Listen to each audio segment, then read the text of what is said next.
And I call the member for Perth. Thank you, Mr Speaker.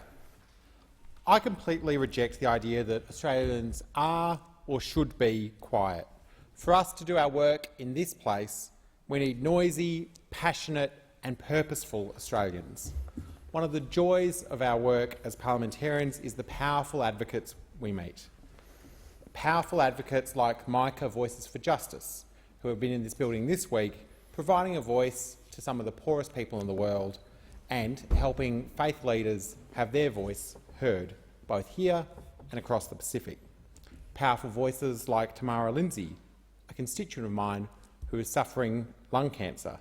Lung cancer is one of the most deadly cancers.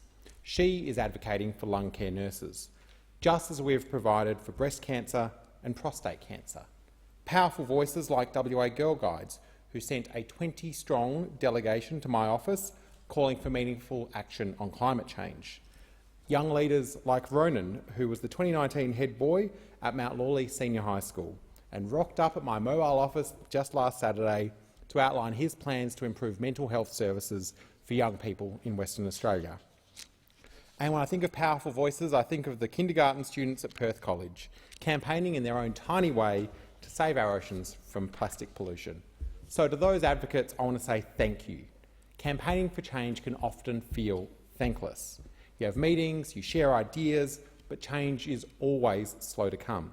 So to everyone who wants to change the world, especially our young Australians, remember that our country is stronger because people like you choose to share their voice.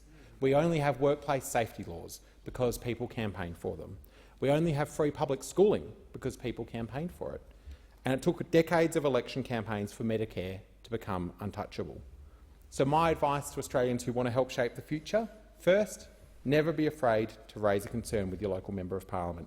Find a method best for you: a letter, an email, a phone call, or ask for a meeting. Be confident. Your opinions matter. Your personal story and what matters most in your life is what people want to hear. If it helps, test your ideas with friends. Ask for feedback. Do a bit more research. Talk about the type of world that you want to build.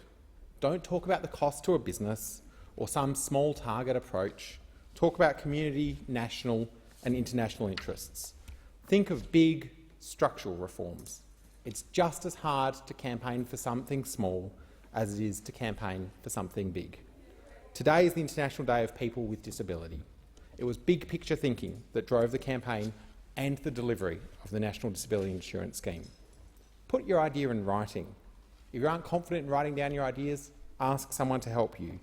You don't need to leave behind a Christmas cake or a toy plane or any of the other silly things that lobbyists hand out in this place, but leaving behind a great idea is the best thing you can do for your local Member of Parliament. And on that, I know one great idea that I recently received was from Shelter WA, campaigning to reduce or eliminate Western Australia's housing debt. 5, ask for connections, contacts, introductions and help. You never know who out there might have the same ideas as you. And you might also get some good feedback on your campaign. 6, always follow up. If someone makes a promise to you, hold them to it.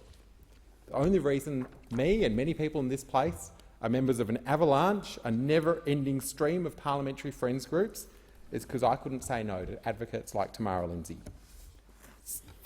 Remember, you won't always be successful. My campaign in the early 2000s to get 50-cent bus fares for TAFE and uni students, just like high school students had, was a complete failure. But it's important to learn from setbacks, debrief and regroup.